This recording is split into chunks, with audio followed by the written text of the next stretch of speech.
అంతలో వాళ్ళ పక్కన టాక్సీ ఒకటి ఆగింది. తలుపు తెరుచుకుంది. అజిత్ ఏమోనని ఆశగా చూసిన నీరజకు ఆకాశం విరిగి నెత్తిన పడ్డట్టుగా అయింది. అందరూ కలిసి అఖిలను పట్టి ఎత్తి టాక్సీలో పడేశారు. అఖిల గింజుకుంటూనే పెద్ద పెద్ద కేకలు పెట్టసాగింది.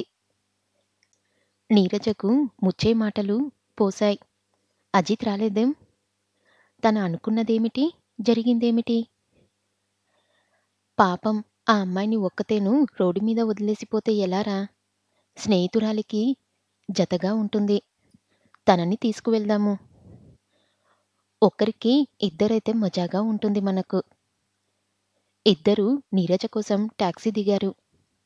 నీరజ తనని రక్షించుకోవడానికి ఏం ప్రయత్నించలేదు. ఏం జరిగినా సరే తను అఖిలతో ఉండడమే తన ధర్మం. ప్రతిఘటించకుండా టాక్సీ ఎక్కబోతుంటే ఎదురుగా కారు ఒకటి వచ్చి ఆగింది. అజిత్ బాబు! ఆనందంతో కేక పెట్టింది నీరజ. రౌడీలు అఖిలని ఎత్తుకెళ్తున్నారు. దయచేసి రక్షించండి. అఖిలని ఎత్తుకెళ్తున్నారా?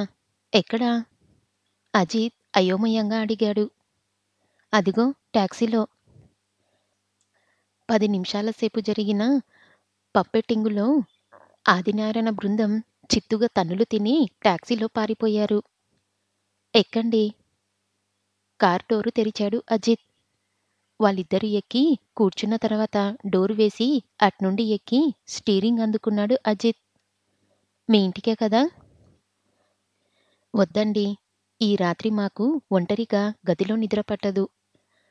మా గుండెలెదిరిపోయాయి. మా పిన్ని వాళ్ళు కూడా లేరు ఇంట్లో. ఊరెళ్ళారు.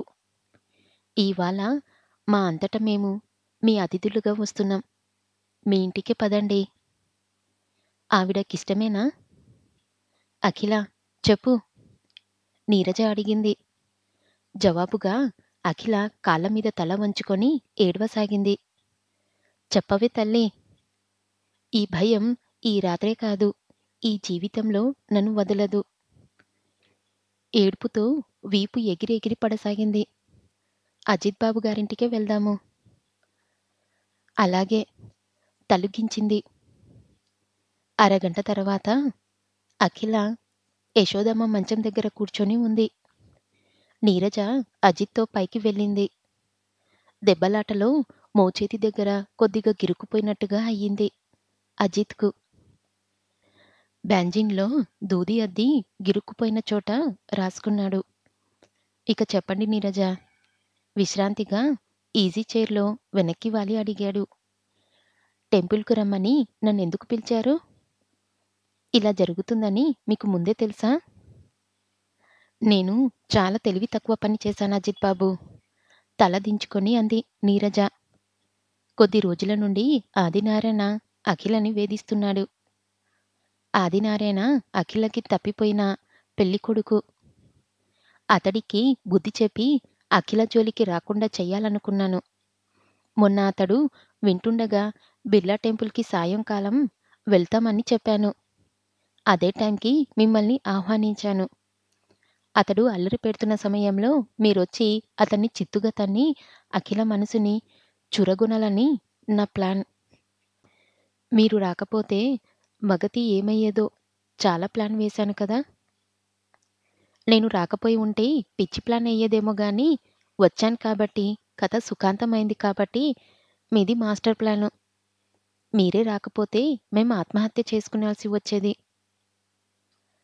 కానీ నీరజ, ప్రేమ అనేది సహజంగా వికసించాలే గాని ఇలా పిచ్చి వేషాలు, హీరోయిజం ప్రదర్శించి పోకిండం మనసుకు తృప్తిగా ఉంటుందా?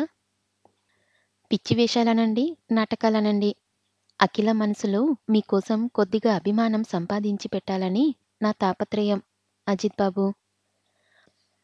అఖిల మిమ్మల్ని పోగొట్టుకోకూడదు. మా అఖిలకి మీరు చెందాలి. మరెవరికి మీరు చెందకూడదు. సాధన వింటే మీ మీదికి యుద్ధానికి వస్తుందేమో అని లేచాడు. భోజనం తయారై ఉంటుంది. కిందికి పదండి. ఆ రాత్రి ఎవరెంత బతిమాలినా, బలవంత పెట్టినా అఖిల భోజనం చెయ్యలేదు. యశోదమ్మ మంచం పక్కనే తనకి పక్క వేయించుకు పండుకొంది. తెల్లవారాక యశోదమ్మ అడిగింది. తెల్లవార్లు ఆ పిల్ల ఒక్కతే కలవరింతలు, కేకలు. ఏం జరిగిందిరా నాయనా? నీరజ చెప్పింది. నిన్న గుడి దగ్గర రౌడీలు వెంటపడి సతాయించినారు బామ్మా. నిన్న అందుకనే మా ఇంటికి వెళ్ళలేదు. ఇంట్లో మా పిన్ని వాళ్ళు కూడా లేకపోవడం వల్ల రాత్రి ఒంటరిగా గదిలో ఉండలేమనిపించింది. నిన్న అజిత్ బాబు గుడి దగ్గర కనిపిస్తే ఆయనతో ఇక్కడికి వచ్చేశాం. ఆడపిల్లలు బయటికి వస్తే ఇవే తంటలు. అందుకే మా చిన్నప్పుడు ఈ చదువులు ఇవి లేవు. చిన్నప్పుడే పెళ్ళిళ్ళు చేసి అత్తగారింటికి పంపిస్తే మాకు సంసారం దిద్దుకోవడమే గొప్ప చదువయ్యేది. అది మంచిదంటారా? ఇది మంచిదంటారా బామ్మగారు? అప్పట్లో అదే మంచిది. ఇప్పుడు ఇదే మంచిది. ఎందుకంటే మా చిన్నప్పుడు స్త్రీ స్వేచ్ఛ, వ్యక్తిత్వం, ఆత్మాభిమానమన్న పదాలకి అర్థం తెలిసేది కాదు. భర్త కాస్త ఆదరంగా, ప్రేమగా చూసుకుంటే చాలనుకునేవాళ్ళం. మాకు ప్రత్యేకంగా ఇష్టాలు, అభిరుచులు అని ఉండేవి కాదు. భర్త వాటిని గౌరవిస్తున్నాడా, చిన్నబుచ్చుతున్నాడా అన్న ప్రసక్తే ఉండేది కాదు. కానీ ఇప్పటి సంగతి అలా కాదు కదా! కాలం చాలా మారిపోయింది. ఆడవాళ్ళు చాలా తెలివి మీరిపోయారు. మా జన్మలు మగవాళ్ళ మీద ఆధారపడి గడిచిపోతే, ఇప్పుడు మీరు మగవాళ్ళకి మేమేం తీసిపోయామని పోటీ పడుతున్నారు. ఇది ఒక చైతన్యం అనుకుంటే, ఇది చదువుల వల్ల వచ్చిందనుకుంటే, చదువుకోవడం తప్పేమీ కాదు కదా! ఒక ఇష్టం, ఒక కోరిక, ఒక ఆలోచన లేకుండా ఉండటం కూడా ఒక బ్రతుకేనా బామ్మగారు? విస్మయంగా అడిగింది నీరజ. కాదని ఈ కాలం పిల్లలు అంటారేమో గాని, ఒక విధంగా మా జీవితాలే హాయిగా గడిచిపోయాయనిపిస్తుంది. డబ్బు సమస్య అయినా, ఇంకేం సమస్య అయినా మొగాడే ఆలోచించేవాడు. పరిష్కారాలు ఆయనే వెతుక్కునేవాడు. తెచ్చిందేదో వండడం, పెట్టడం ఇదే మన పని. ఇప్పుడు ఈ వండడం, పెట్టడం ఎంత చైతన్యవంతులైనా చదువుకున్న మీకు తప్పడం లేదుగా? పైగా మగవాడితో సమానంగా డబ్బు కోసం తాపత్రయపడటం, ఏ సమస్య వచ్చినా కష్టమంటే ఇప్పుడు అన్ని కష్టాలు మీవే అయ్యాయి. చదువుకున్నా, ఉద్యోగాలు చేసినా మాకంటే మీరు ఎక్కువ సుఖపడటం లేదు. నిజమా? కాస్త చదువుకొని ఆలోచించడం నేర్చుకున్న మాట నిజమే గాని, స్త్రీ తన బ్రతుకులో హాయిని, సుఖాన్ని పోగొట్టుకుందేమో. స్వతంత్రం, స్వతంత్రమని గోల పెట్టడం తప్పితే ఆడది నిజంగా ఎంతవరకు స్వతంత్రాలైంది? ఈ సమాజంలో ఇంకా పురుషాధిపత్యమే చాలా మందిలో ఉంది. తను కలెక్టర్ అయినా, డాక్టర్ అయినా ఏ చిన్న పని భర్తను సంప్రదించకుండా స్వయంగా చేయగల హక్కును ఇంకా సంపాదించుకోలేదు ఆడది. సినిమాకు పోయినా, షికార్లకు పోయినా ఆఖరికి డ్యూటీకి పోతున్నా భర్తతో చెప్పాలి. కానీ భర్తకు ఇంకా అగత్యం ఏర్పడలేదు. సినిమాకు చెప్పిపోవాలని, షికార్లకి చెప్పిపోవాలని. భర్త తనకిష్టం లేని పని చేస్తే గద్దించే అధికారాన్ని ఆడది ఇంకా పొందలేదు.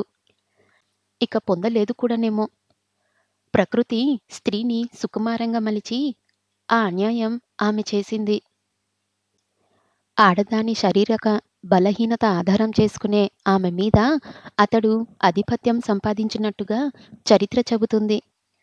స్త్రీ చదువులు ఏమి కూడా ఆ చరిత్రను మార్చలేకపోతున్నాయి. ముఖం కడుక్కొని నీరజ టీ తాగింది. అఖిల పాలు తాగింది. అజిత్‌కి కృతజ్ఞతలు చెప్పి అఖిలతో బయలుదేరింది నీరజ. ఆ రోజు రాత్రి 11 గంటల ప్రాంతంలో అజిత్ పడుకోబోయే ముందు ఫోన్ గనగనా మోగింది. ఫోన్ ఎత్తి హలో అన్నాడు. అవతలి నుండి నీరజ మాట్లాడింది. మీరు వెంటనే రావాలి. అఖిల పిచ్చి పిచ్చిగా చేస్తుంది. జ్వరం, విపరీతమైన జ్వరం. మా పిన్ని వాళ్ళింకా ఊరు నుండి రాలేదు. ఒంటరిగా నాకు భయం వేసి చచ్చిపోతున్నాను. మీరొస్తే అఖిలని ఏ డాక్టర్ దగ్గరికైనా తీసుకువెళ్ళొచ్చు. వచ్చేస్తున్నా అని ఫోన్ పెట్టేశాడు అజిత్. పావుగంటలో వాళ్ళ ఇంటి ముందు కారు దిగాడు. వచ్చారా? ప్రాణాలు అరచేతిలో పెట్టుకొని కూర్చున్నాను. బట్టలు పీక్కుంటుంది. లేచి లేచి పరిగెడుతుంది. పిచ్చి చూపులు చూస్తుంది. ఒళ్ళు చూస్తే జ్వరంతో మండిపోయినట్టుగా ఉంది. ఒక్కదాన్ని ఏం చెయ్యాలో తోచడం లేదు. మీకు ఫోన్ చెయ్యడానికి ఎదురింటికి వెళ్ళినప్పుడు గది బయట గొళ్ళెం పెట్టి వచ్చాను అంటూ పడుకొని ఉన్న అఖిల గుండెల మీద పమిట సవరించింది నీరజ. అజిత్ అఖిల చెయ్యి పట్టుకొని చూశాడు. జ్వరం తీవ్రంగా ఉంది. ఇక్కడ ఉంచడం ప్రమాదం. ఏదైనా నర్సింగ్ హోంలో చేరుద్దాం. అలాగే. ఇద్దరూ కలిసి అఖిలను కార్లో చేర్చారు. అఖిల తలని తన తొడ మీద పెట్టుకొని కూర్చుంది నీరజ. 4 రోజుల తర్వాత ఉదయం కాలేజ్‌కి బయలుదేరబోతుంది నీరజ. అఖిల మంచం మీద పడుకొని ఉంది. అజిత్ కారు దిగి లోపలికి వస్తూ ఎలా ఉంది అఖిలకి అని అడిగాడు. నిద్ర పట్టినట్టు ఉంది ఇప్పుడే. అఖిలకి నిద్రభంగం కాకూడదని గొంతు తగ్గించి చెప్పింది. ఏమిచ్చారు? నిన్న వచ్చేటప్పుడు డాక్టర్ గారిని అడిగాను ఇవాళ ఏం పెట్టాలని. చారన్నం పెట్టొచ్చన్నాడు. చారన్నం పెట్టాను. మీరు కాలేజ్‌కి వెళ్తున్నట్టున్నారు. డ్రాప్ చేస్తాను రండి. మీకు అర్జెంట్ పని ఏమీ లేకపోతే ఇక్కడ ఓ గంటన్నర ఉండగలరా? నేను ఒక ఇంగ్లీష్ క్లాస్ విని వస్తాను. అఖిల లేచి కాస్త మంచినీళ్ళు అడిగినా ఇచ్చేవాళ్ళు లేరే అని బెంగపడుతున్నాను ఇందాక. నాకప్పగించి వెళ్లారని అఖిల మిమ్మల్ని కోప్పడుతుందేమో. దాని మొహం. దానికి మిమ్మల్ని కోప్పడే శక్తి ఇంకా మిగిలి ఉందా? అదిగో అక్కడ యాపిల్ పళ్ళున్నాయి. మీ చేతులతో తినబెట్టదలుచుకుంటే ఆ చాకుతో కోసివ్వండి. అదిగో అక్కడ మంచినీళ్ళున్నాయి. మీకు బోర్ కొట్టకుండా ఈ మ్యాగజైన్ తిప్పేయండి. నవ్వుతూ అప్పగింతలు పెట్టి వెళ్ళిపోయింది. అజిత్ పేపర్ చేతిలోకి తీసుకున్నాడు గాని ఏం చదవలేదు. 3 రోజుల జ్వరంతో బాగా నీరసపడిన అఖిల ముఖాన్నే చూస్తున్నాడు. చక్కనమ్మ చిక్కిన అందమేనన్నట్టుగా అఖిల అందం ద్విగుణీకృతమైంది. 3 రోజులు నర్సింగ్ హోంలో ఉంచిన తర్వాత నిన్ననే ఇంటికి తీసుకువచ్చారు అఖిలను. అజిత్ తమ ఇంటికి తీసుకువెళ్దామన్నాడు ముందు. అనేవాళ్ళకి అవకాశం ఎందుకివ్వాలి? అఖిలకి బాగా తగ్గిపోయిందిగా.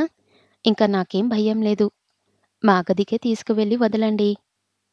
అఖిల పశ్చాత్తాపపడేందుకు మీరు ఇంతవరకు చేసిందే చాలా ఎక్కువ. ఇంకా మిమ్మల్ని శ్రమ పెట్టదలుచుకోలేదు. మృదువుగా తిరస్కరించింది నీరజ.